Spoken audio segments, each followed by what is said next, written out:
1장 15절서부터 21절까지입니다. 여호수아서 2장 15절로 21절.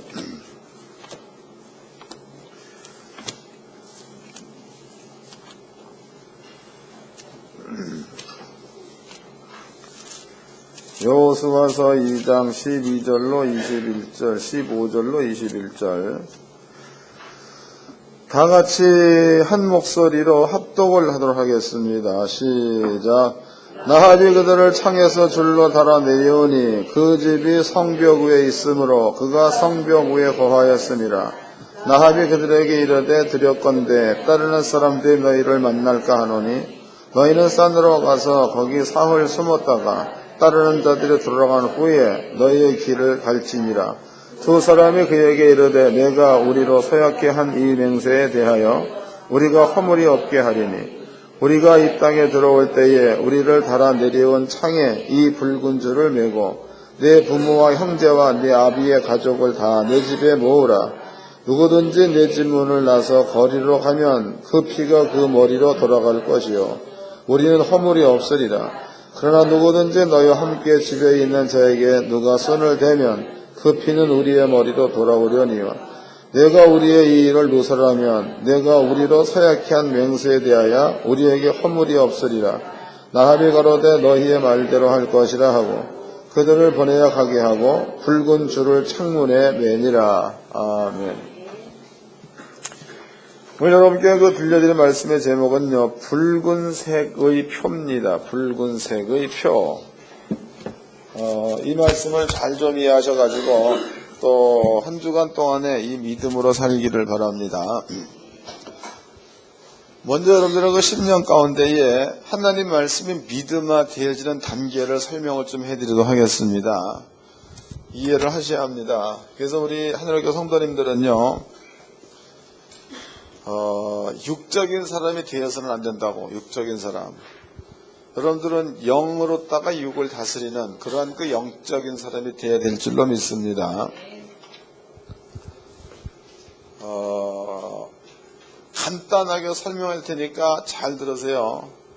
사람은 영, 혼, 육, 성경이 이렇게 말하고 있죠. 그런데 영과 혼은 분리되는 부분이 아닙니다. 영과 혼은 붙어 있는 거예요. 그래서 영, 혼, 그 다음에 육 이렇게 얘기를 하죠. 근데 이제 신학적인 용어로 본다면 영, 혼, 육을 나누면 이것을 셋으로 나누었다 해서 삼분설이라고 말하죠. 삼분설. 그 다음에 이제 영, 혼, 육은 둘로 나누었다 해서 이분설이라고 말합니다. 이분설.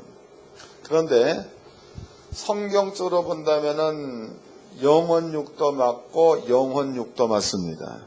3분설도 맞고 2분설도 맞습니다. 이 모두가 다 하나가 되어져야 성경 해석이 가능해. 이게 무슨 얘기냐 하면 하나님께서 아담을 만드셨죠.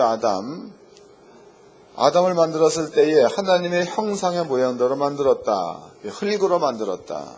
그 다음에 이제 아담의 코에다가 생기를 불어넣었더니 아담이 생령이 된지라 이렇게 표현되어 있습니다. 생령.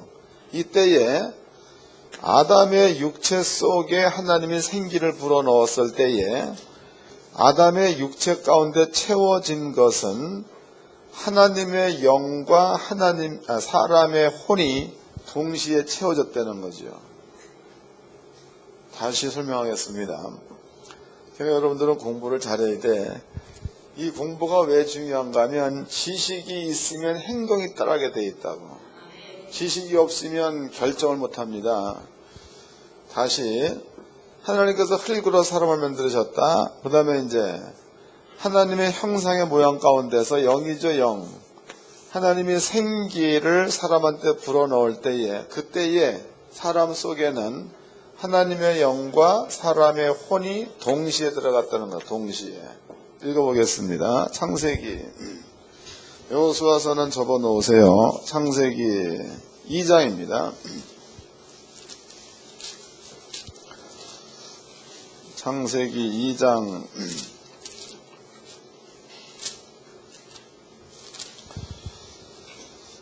7절 읽겠습니다. 창세기 2장 7절. 여호와 하나님이 흙으로 사람을 지으시고 생기를 그 코에 불어넣으시니 사람이 생명이 된지라. 하나님께서 흙으로 사람을 지었다. 그리고 생기를 그 코에 불어넣으시니 사람이 생명이 된지라 그랬습니다. 이럴 때에 그 사람 속에 들어간 생기라는 것은 하나는 하나님의 영과 하나는 사람의 혼이지요. 요 두 가지가 하나가 되어서 영혼이 사람 속에 들어가서 그 사람이 생명이 되었다. 하나님의 영이 사람의 혼과 하나가 되어가지고 아담 속에 들어갔을 때에 그때의 아담의 상태가 하나님의 형상의 모양이라는 거죠. 하나님의 형상의 모양. 이해됐죠? 두 번째입니다. 아담이라는 사람이 하나님께서 먹지 말라 한 선악과를 따먹었죠. 선악과를 따먹었을 때에 하나님께서 선악과를 먹으면 죽는다. 죽는다는 그 말은 사망이란 사망. 사망에는 두 가지가 있습니다. 하나는 목숨이 끊어지는 거, 또 한 가지는 지옥 가는 거지요. 꺼지지 않는 불못에 던지우는 거, 두 가지입니다. 그래서 하나님 말씀을 어겼다. 선악과를 먹었을 때 아담한테 찾아온 것은 죽는다. 사망이 찾아온 겁니다. 그럼 여기에서 하나님께서 아담한테 너는 내가 먹지 말라 한 선악과 열매를 먹었은즉 너는 종신토록 수고하고 땀을 흘려야 소산을 먹을 것이며, 두 번째, 너는 흙이니 흙으로 돌아가리라는 죽음을 뜻하는 거죠. 흙이니 흙으로 돌아가라. 이때에 아담이 영원한 생명을 가지고 있다가 영생을 가지고 있다가 죽는다, 사망하는 곳으로다가 자리를 옮겨갈 때에 아담의 영적인 상태입니다. 영적인 상태에서는 하나님의 영이 떠나버리고 사망의 영이 아담 속에 들어와서 아담의 혼과 하나가 됐다는 거죠. 이해가 된 거예요? 요 시점이야. 요 시점에서 아담은 살아있는 상태로 있는 건데 아담 속에 하나님의 영이 떠나는 것은 아담이 살아있다는 얘기도 하고 죽지 않았다. 목숨이 안 끊어진 겁니다. 그때에 사망영이 들어와가지고 아담의 혼과 하나가 돼가지고 아담은 살아있으나 사망, 죽은 영혼. 이해가 된 거죠? 찾아보겠습니다. 마태복음 8장입니다. 예수께서 하신 말씀이죠. 마태복음 8장. 믿음의 원리입니다. 마태복음 8장.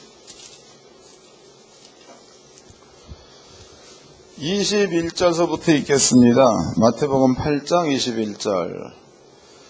제자 중에 또 하나 가로되 주여 나로 먼저 가서 내 부친을 장사하게 허락하옵소서. 예수께서 가라사대 죽은 자들로 저희 죽은 자를 장사하게 하고 너는 나를 쫓으라 해서, 죽은 자들은 예수님의 제자의 아버지를 장사 지내줄 자들을 예수님은 죽은 자들이란 표현을 썼으니까, 그러면은 사람의 관점에서 본다면은 죽은 자들은 목숨이 끊어진 자여 그냥 살아있는 자예요. 살아있는 자인데 예수님은 죽은 자 취급을 하고 있는 거죠. 그 다음에 21절. 제자 중에 또 하나 가로되 주여 나로 먼저 가서 내 부친을 장사하게 하게 허락하옵소서. 예수께서 가라사대 죽은 자들로 저희 죽은 자를 장사하게 하고 해서, 그러면 저희 죽은 자는 실제로 목숨이 끊어서 죽은 자를 말하는 거죠. 예수님께서는 살아있는 자도 죽은 자를 보고 있는 거고 죽은 자도 죽은 자를 보고 있는 겁니다. 그럼 죽은 자라는 것은 왜냐? 사망의 영이 사람 속에 들어가서 사람의 혼과 하나가 되었을 때 그 사람은 죽어있는 영혼. 그 다음에 하나님의 영이 사람 속에 들어가서 사람의 혼과 하나가 되었을 때 그 사람은 영생하는 영혼. 이해가 된 거죠? 그래서 이러한 관점에서 영과 혼과 육을 나누어서 설명할 수 있는 겁니다. 그러나 일단 사람의 혼 가운데에 생명의 영이 들어와 있건 사망의 영이 들어와 있건 둘 중에 한 영은 꼭 들어와 있는 거예요. 그게 들어오고 난 다음에는 생명의 영과 그 다음에 사람의 혼과 하나가 됐으니까 떨어질 수 없는 관계죠. 그러므로 영혼. 이해가 되셨죠? 네. 이렇게 쉽게 설명도 이해를 못한다면 안 되는 겁니다. 그렇다면요, 여러분들이 그 성령을 받았다. 성령. 그럼 성령을 받았다는 그 말은 예수를 믿는 믿음을 가졌을 때 여러분들은 성령을 받았다고 그랬으니까 이 성령은 하나님의 영입니다. 이 성령이 여러분 속에 들어와서 여러분들의 혼과 하나가 됐을 때에 여러분의 혼을 죽였던 사망의 영은 떠나가고 성령이 여러분들의 혼과 하나가 됐으니까 여러분들은 살아있는 영혼이 되는 거다고.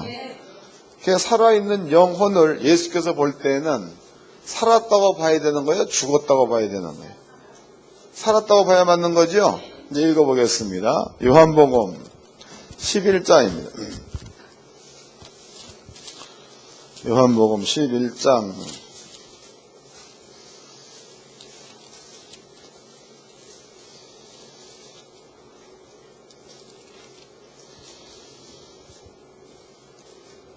12절 읽겠습니다. 요한복음 11장 12절. 이 말씀을 하신 후에 또 가라사대 우리 친구 나사로가 잠들었도다. 그러나 내가 깨우러 가노라 해서 나사로는 우리 눈으로 볼 때 죽은 자입니까? 살아있는 자입니까? 죽은 자. 근데 예수님은 나사로를 죽었다고 합니까? 살았다고 합니까? 살았다. 우리 친구 나사로가 잠들었도다. 잠들었다는 말과 죽었다는 말은 다릅니다. 그 다음에 예수가 한 말이 11절입니다. 이 말씀을 하신 후에 또 가라사대 우리 친구 나사로가 잠들었도다. 그러나 내가 뭐하러 간대? 깨우러 간. 이 얘기는 죽은 자가 아니라는 거죠. 그래서 예수를 믿는 믿음을 가지고 있으면 성령을 받았다. 성령 받은 자들은 살아있는 영혼이라는 겁니다. 그럼 여러분들은요, 예수를 믿는 믿음이 여러분 속에 있음과 동시에 여러분들은 살아있는 영혼, 산 영혼이 된 겁니다. 산 영혼이 된 사람들은 영원한 생명을 가진 자와 뭔가가 내통이 있어야 된다고. 그 영원한 생명을 가진 자는 우리는 이제 영존하신 하나님 그러죠. 영원토록 산다 그러면 영존하신 하나님. 여러분들도 영원한 생명을 가진 자. 그 영존하시는 하나님의 말이야. 그 말을 영원한 생명을 가진 성도들은 그 말을 마음 가운데에 들려지고 믿어지는 게 정상이라는 거예요. 여러분들이 그 말씀이 안 깨달아진다. 이건 뭔가가 본질적인 부분에서 점검해야 될 부분이에요. 또 성경 말씀만 하면 자꾸 졸린다. 이것도 문제가 심각하다고. 맞아? 하긴 자야 내가 필요한 거니까. 그래 이제 잠은 못 듣죠. 못 들은 사람은 다음에 또 내가 필요하겠지. 근데 나도 언제 갈지 모르잖아. 그러니까 내가 가기 전에 빨리빨리 공부해놔야 되겠죠. 그래서 성경적으로 본다면 성령 받아가지고 여러분들의 혼이 성령과 하나가 되어서 살아있는 영혼이라면 살아있는 영혼은 영존하시는 하나님의 말을 무조건 들으면은 순종할 수 있는 믿음이 생기게 돼 있다는 거예요. 왜냐하면 성령은 하나님께로부터 왔으니까. 아까 우리가 이제 아담을 얘기했죠. 아담한테 아버지가 생기를 불어넣었더니 생명이 되었다. 그럼 아담한테 주어진 아담을 살려주는 영은 하나님께로부터 왔다는 겁니다. 하나님께로부터 온 그 영이 하나님의 말을 못 알아들으면은 하나님께로부터 왔다는 게 조금 이상스러운 거죠. 여러분들은 예수를 믿어서 성령 받아서 하나님께로부터 오고 있는 말들을 전부가 다 이해할 수 있는 영생을 소유한 자인 줄로 믿으시기 바랍니다. 그래서 믿음이 어떻게 우리한테 생겨지나 이것을 여러분께 설명해 드렸습니다. 자, 그다음에 이제 두 번째입니다. 두 번째는 하나님의 말씀이 하나님의 말씀이 틀림이 없다라고 믿어지면 여기에는 이유 없이 순종하게 돼 있다는 거다고. 그러니까 사람의 말은 땅에서 나오는 말이야. 이건 별로 이렇게 진리라고 말할 수는 없는 거죠. 그러나 하나님의 말씀, 성경은 하나님께로부터 온 말이기 때문에 여러분들의 속에 하나님의 영이 임재해 있다면 하나님 말씀은 저절로 믿어지는 거고, 저절로 믿어지면 저절로 순종할 수가 있게 된다는 거예요. 이 두 가지가 여러분 속에 꼭 형성되어 있어야 될 줄로 믿습니다. 그 다음에 이제 순종이야. 순종하는 그 자리에는 말에 담겨져 있는 뜻이 나타나게 돼 있어. 그 말도 어렵나? 말에 담겨진 뜻이라는 것은 뭐냐면, 가령 이제 우리가 이제 그 아이들한테 심부름을 시킵니다. 내가 이제 가끔 정신인지에서 왔다 갔다 하니까 전화기를 차에다가 날마다 두고 와. 그러면 이제 명훈한테 가서 가져오라 얘기하죠. 명훈아, 키 가지고 가서 차문을 열면 차 기아 옆에 목사님 핸드폰이 있다. 이걸 가지고 와라. 그랬단 말이에요. 그러면 그 말이야. 그 말은 명훈이한테 준 거예요. 명훈이한테. 때문에 명훈이가 그 말을 받았을 때는 말만 받은 거지 말에 따르는 상황은 못 보는 겁니다. 그런데 명훈이가 요 말을 가지고 가가지고 차에 가서 거기서 문을 열고 보니까 기아 옆에 핸드폰이 놓여 있는 것, 요것을 가지고 오면 그 말이 명훈이에게는 현실로 경험하는 말이 되겠죠. 그런 거다고. 때문에 하나님의 말씀도 어떠한 말이 되었든지 간에 그 말 안에는 뜻이 담겨져 있습니다. 여러분들이 그 말에 순종하면 그 말씀 속에 있는 것과 똑같은 현상이 나타난다는 거다. 그것을 기사와 표적에도 합니다.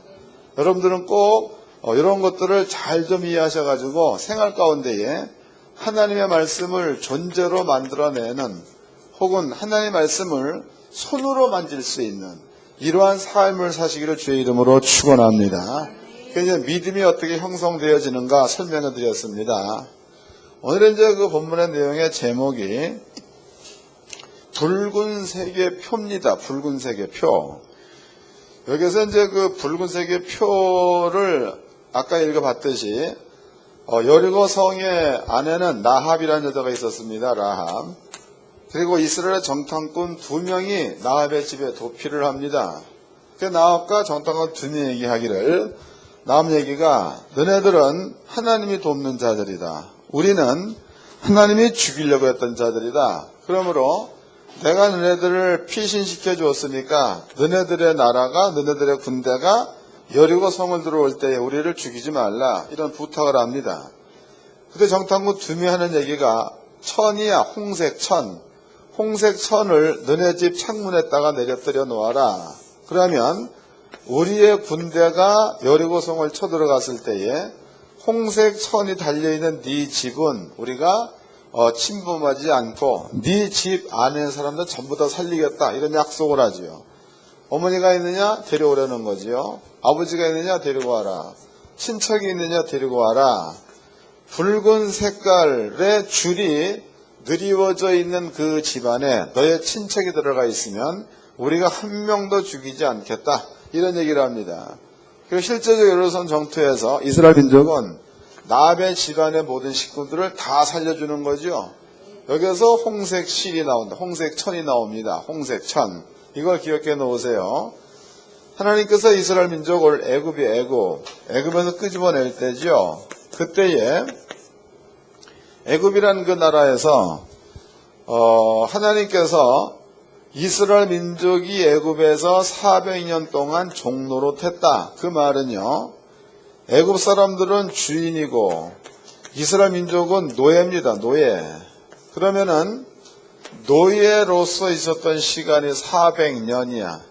1, 2년도 아니고 400년. 그럼 이스라엘 민족은 주인한테 종으로서 살았던 세월이 400년이니까 자신도 모르는 사이에 종의 생활이 몸에 뱄다고 봐야 맞겠죠. 이스라엘 민족은 공부를 안 해도 종의 문화가 형성되어 있는 자들이라고. 그럼 아버지께서 이제 이스라엘 민족을 애굽에서 끄집어내가지고 가나안 땅에 보내려는 그런 뜻을 세우시고, 그리고 이스라엘 민족을 가나안 땅에 보내기 위해서 모세를 보냅니다. 모세. 그 모세한테 얘기하기를, 모세야, 내가 우리 민족 이스라엘 민족을 애굽에서 끄집어낼 때에 애굽 사람들한테는 내가 장자를 몽땅 죽여버리겠다. 이스라엘 민족에게는 양의 피를 그 집에다가만 발라놓는다면은, 그러면은 이 피를 볼 때에 내가 너네들을 넘어가고 너네들은 한 명도 죽이지 않겠다. 이런 이야기를 합니다. 그럼 이제 모세가 그 말을 이스라엘 민족한테 그대로 얘기를 다 하죠. 이스라엘 민족이 그날 밤에 어린 양을 잡아가지고 그 피를 문 설주의 임방에 다 발랐으며 다 발랐다고. 그리고 그날 밤에 애굽 사람들의 집에는 장자가 몽땅 다 죽었습니다. 성경은 생축에 처음 난 것, 그 다음에 거지의 장자로부터 왕의 장자까지 장자가 다 죽었다고. 그 다음에 이제 이스라엘 민족은요, 양의 피가 문설주와 임방에 발려졌으니까 그때에 장자를 죽이는 재앙이 피를 보고 넘어갔다는 거죠. 그 이스라엘 민족가 한 명도 안 죽었다, 이런 취되는 겁니다. 그럼 여기에서 두 가지도 하고, 두 가지. 한 가지는 뭐냐면, 한 가지는 애굽 사람들은 이스라엘 민족을 노예로 삼았던 자들이다고. 그리고 당시로 애굽의 군대들은요, 세계의 최강군이야. 때문에 다른 나라는 애굽의 군대와 대적해서 싸울 만한 군대가 없었다는 거지요. 그때로는 이집트가 되는 겁니다. 그 다음에 이제 이스라엘 민족은 그 최강의 군대를 보유하고 있는 애굽의 종이다, 이 말이에요. 그 만약에 이제 애굽에도 신이 있고 이스라엘 민족 가운데도 여호와가 신이죠. 신이 있다면은, 만약에 이스라엘 민족이 애굽에서 빠져나올 때에 하나님께서 애굽의 장자를 죽이겠다라고 이스라엘의 신이 얘기를 해버렸어. 그럼 애굽의 신이, 이스라엘의 신이 한 그 말을 애굽의 신이 들었다면, 그 애굽의 신이 이스라엘 민족의 신보다 힘이 세다면 애굽의 장자를 못 죽이게끔 막겠죠. 반대로 그 신이 이스라엘의 신보다 힘이 약하다 그러면은 애굽의 장자는 다 죽는다는 거죠. 그럼 이것을 통해서 신의 우월성을 아버지가 드러내려고 한 것. 또 한 가지는 이스라엘 민족에게는 너네들이 믿는 신은 전능자임을 보여주시기 위한 것이 곧 유월절의 예다, 이 말이죠. 읽어보겠습니다. 출애굽기 12장입니다. 출애굽기 12장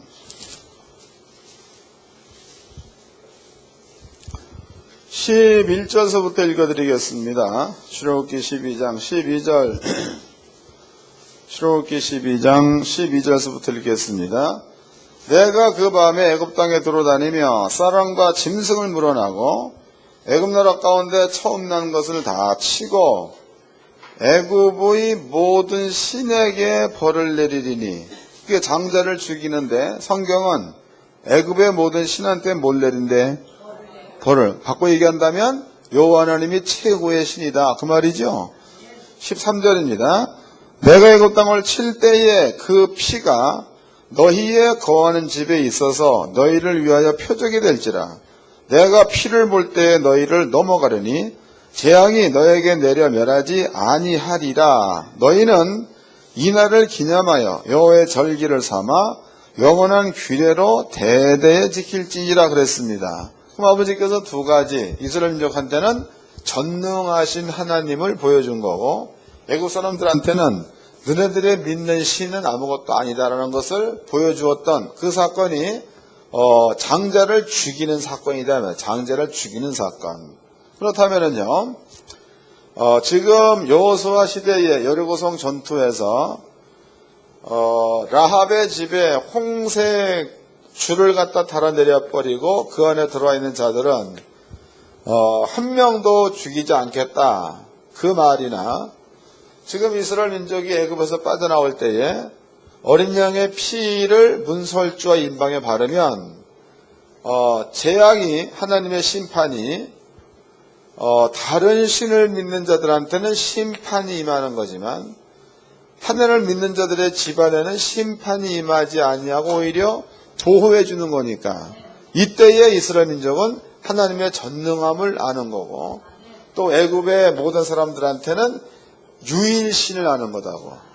이게 두 가지야. 그러면 이 이야기가 출애굽기 12장이나 혹은 여호수아 시대만 있었던 것으로 끝났느냐? 그렇지 않다는 거죠. 영원한 규례 그랬으니까. 읽어보겠습니다. 마태복음 26장입니다. 마태복음 26장 26절서부터 읽어드리겠습니다. 마태복음 26장 26절.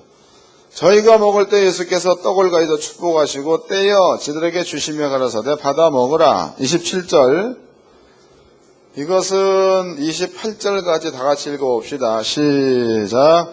또 잔을 가지사 살해하시고 저에게 주시며 가라사대 너희가 다 이것을 마시라. 이것은 죄사함을 얻게 하려고 많은 사람을 위해 흘리는 바 나의 피 곧 언약의 피니라. 그럼 여기에서 많은 사람들을 위해서 흘리는 바 나의 피 곧 언약의 피 그랬단 말이야. 그러면 그 피 가운데는 죄 사함을 얻게 하는 피가 있는 거죠. 죄 사함을 얻게 하는 피. 그럼 여기에서 그거 다시 읽어보자고. 28절입니다. 제가 읽을 테니 여러분들은 눈으로는 성경을 보시고 머리로는 좀 생각을 좀 하시기 바랍니다. 이것은 죄 사함을 얻게 하려고 많은 사람을 위하여 흘리는 바 나의 피 곧 언약의 피 그랬습니다. 그럼 예수님께서 십자가에 죽어서 피를 흘렸다라는 그 말은 모든 사람들한테 죄 사함이야. 죄 사함. 모든 죄를 용서해 주겠다 해서 피를 흘렸다는 겁니다.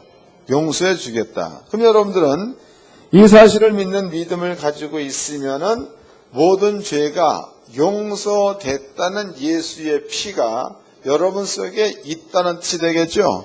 그런 뜻입니다. 그 다음에 이제 죄 사함을 받았다라는 그 말은 저주를 땡길 수 없는 자가 되었다 그 말이다고. 이해가 되세요? 만약에 나한테 죄가 있다 그러면은 죄의 값인 저주가 사망이 수고와 땀이 오게 돼 있는 거지요.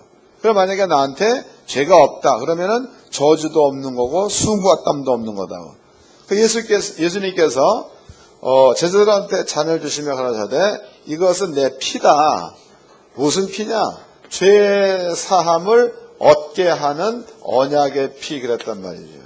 그럼 지금 이 피 가운데는 예수가 우리 모든 죄를 용서해 주었다라는 약속이 들어가 있다는 얘기가 되겠죠. 그 약속이 들어가 있는 피다 그 말이에요. 여러분들은 예수를 믿는 믿음을 가졌으면 구약적인 용어로 본다면은 어린 양의 피가 여러분께 들어가 있는 게 되는 거고 신약적으로 본다면 여러분들의 모든 죄가 용서됐다가 되는 겁니다. 찾아보겠습니다. 고린도전서 5장입니다. 고린도전서 5장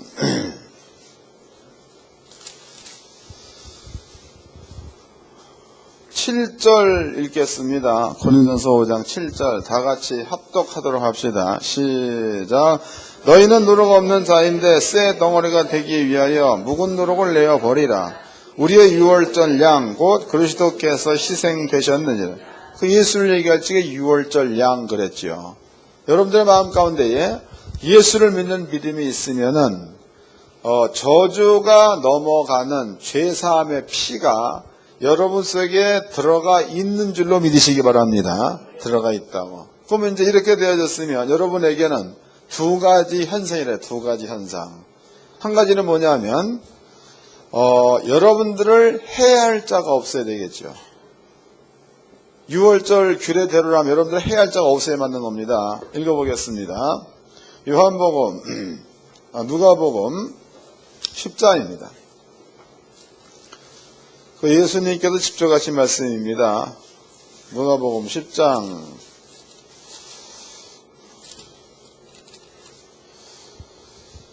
19절서부터 20절까지 누가복음 10장 19절로 20절 다 같이 한 몫을 합독하겠습니다. 시작. 내가 너에게 뱀과 정갈을 밟으며 원수의 모든 능력을 제어할 권세를 주었으니 너희를 해할 자가 결단코 없으리라. 그러나 귀신들은 너에게 항복한 것으로 기뻐하지 말고 너의 이름이 하늘에 기록된 것으로 기뻐하라 하시니라. 여러분들을 해할 자가 한 명도 없다는 거죠. 그리고 여러분들의 이름이 하늘나라 생명에 기록되어 있다는 것에 대한 표시라는 거다고. 두 번째입니다. 요한복음 보겠습니다. 요한복음 10장입니다.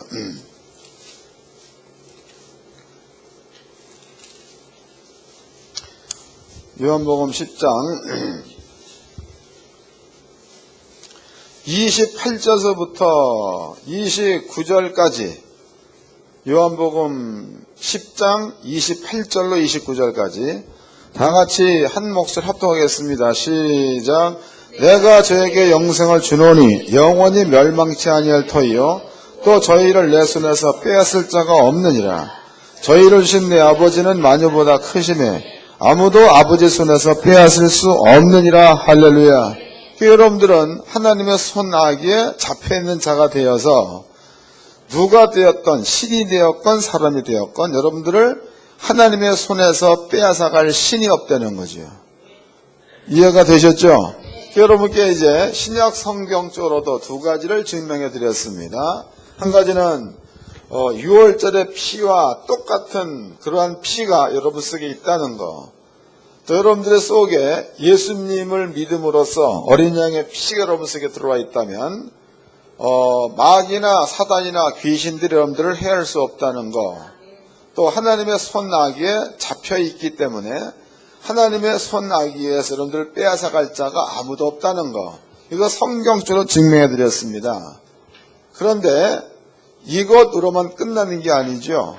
이것으로만 끝나는 게 아니고 하나님께서는 애굽 사람의 모든 신들을 아버지가 버렸던 것처럼 하나님께서는 예수가 십자가에 죽을 때에 땅에 있는 세상의 모든 신들도 예수님께서 심판을 했다가 되는 거다고. 읽어보겠습니다.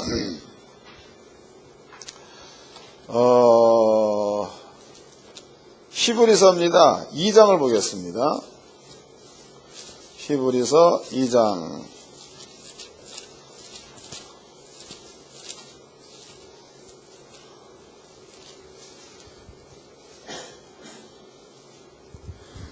히브리서 2장 14절 읽어보겠습니다. 히브리서 2장 14절 다 같이 읽겠습니다. 시작. 자녀들은 혈육에 함께 속하였음에 그도 또한 한 모양으로 혈육에 함께 속하심은 사망으로 말미암아 사망의 세력을 잡은 자 곧 마귀를 없이 하시니. 그러니까 마귀를 없애기 위해서 예수가 육신으로 왔다 이 말이죠.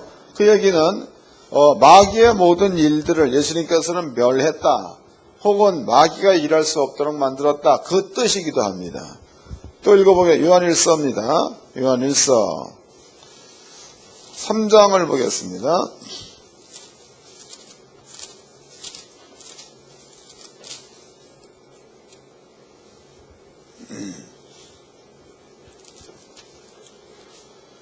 어... 3장 8절입니다. 8절. 요한일서 3장 8절 다 같이 한 몫을 합독하겠습니다. 시작. 죄를 짓는 자는 마귀에 속하나니 마귀는 처음부터 범죄함이니라. 하나님의 아들이 나타나신 것은 마귀의 일을 멸하려 하심이니라. 그러니까 히브리서에서는 마귀를 멸하기 위해서, 그 다음에 요한일서에서는 마귀의 일을 멸하기 위해서. 그럼 아버지께서 예수를 십자가에 죽게 만들 때에 두 가지. 하나는 뭐냐면 악한 영들을 심판하는 일. 또 한 가지는 하나님의 전능함을 하나님의 자녀한테 나타나게 만드셔가지고 어디에 있든지 간에 하나님의 거룩한 성도들은 하나님이 지킨다는 거. 이 두 가지를 예수가 죽을 때에 아버지께서는 완성을 시키셨는 줄로 믿으시기 바랍니다. 그럼 여러분들의 마음 가운데는요, 이렇게 예수를 믿는 믿음을 가지고 있으면 하나님께서 해놓은 약속이 여러분 속에 들어가 있는 거니까 이 믿음을 가지고 여러분들이 어디를 가든지 마귀나 사단이나 귀신들은 여러분들을 괴롭게 할 수 없다는 뜻이 되겠죠. 그러면 어디를 가든지 자유로워야 맞는 거다고. 들어가도 복이지 나가도 복이 돼야 될 줄로 믿습니다. 오늘도 이제 이 꼬맹이 이름이 규린인가 되는데 전에 엄마 얘기가 얘가 감기에 자주 걸린다는 거예요. 왜 감기에 자주 걸리냐 물어봤더니 유치원 가서 걸려온다는 거예요. 그러면은 그 말을 성경적인 관점으로 보자고. 그럼 예수를 믿는 믿음을 가지고 있으면 들어가도 복 그랬으면 유치원 가가지고 감기 저주를 가져오는 게 복이요? 아니잖아. 거 갔다가 갖고 있는 감기도 놓고 나와야 복이죠. 그게 맞는 거지. 그러니까 믿음이 있다고 하나 말과 행위에서는 믿음과 말과 행위가 일치가 안 되는 거예요. 그 얘기는 속에 지식이 없다는 길을 모른다는 거다고. 이해가 되셨어요? 여러분께 설명해드릴 이 내용이 마음 가운데에 성령과 여러분들의 혼이 하나가 되어서 하나님의 말씀을 들으면은 깨달아지고 저절로 믿어질 수 있는 그 준비가 성령 받은 자들은 준비가 끝난 상태입니다. 이 사람들은 이제는 성경에서 얘기한 아버지의 말씀을 그대로 믿고 그 다음에 순종하는 자리에 머물러 있으면 땅에 있는 저주는 어떠한 저주가 되었던지 여러분들을 넘어가야 될 줄로 믿습니다. 그리고 여러분들의 자체가 그러니까 성령 받은 자 자체가 능력이야. 자체가. 그러니까 예수님께서 거라사인 지방에 올라갔습니다. 그럴 때에 한 청년에게 2,000마리 되는 귀신 들린 자가 있었다고. 근데 예수 가니까 예수 앞에 귀신 들린 자가 와가지고 먼저 무릎을 꿇었죠. 하나님 아들 예수여, 때가 이르게 나를 멸하러 왔나이까. 예수가 내어 쫓았죠. 귀신이 떠났다 이 말이에요. 그러면 여러분들 역시도 예수와 똑같은 거룩한 자요 하나님의 자녀가 되어버렸으니까 자녀. 그럼 여러분들도 귀신이나 마귀나 선 앞에 들어가면 여러분들이 악한 영들의 무릎을 꿇어야 맞는 거예요. 악한 영들이 여러분께 무릎을 꿇어야 맞는 거예요. 그런데 유치원 가가지고 감기 걸려 오면 말이 거꾸로 된 거죠. 말과 믿음과 행동이 하나가 되시길 바랍니다. 하나님은 그런 자들한테 복을 주신다고. 이건 꼭 주게 되어 있는 겁니다. 그래서 우리 하나님교 성도님들은요, 제가 늘 얘기하지만 한 명이라도 주의 말씀을 제대로 깨닫고 그 자리에 머물러 있으면 거기에는 꼭 하나님의 역사하심이 따르게 되어 있는 거니까 그것은 다른 사람들에 전달된 말이 크게 들릴 거다고. 그렇지만 아까 그 규린이 엄마가 얘기하듯이 유치원 갔더니 감기를 가지고 왔습니다. 그러면 하나님의 역사를 나타내 보여주지 못하는 자가 되는 거다고. 그러니까 우는 사자와 같이 두루 삼킬 자를 찾는 자에 속할 수 있다는 거야. 그러지 말고 믿음을 바꾸어서 어렵더라도 하나님 말씀을 듣고 믿고 순종하는 자리에 있으십시오. 그것이 세상에서는 핍박이야. 딴 게 핍박이 아니고. 그래서 꼭 하나님 말씀을 현실로 만들어낼 수 있는 이러한 믿음을 소유한 자가 되기를 주의 이름으로 축원합니다. 옆 사람과 인사 좀 합시다. 신앙인으로 삽시다. 한마디 더 합시다. 영격인으로 삽시다.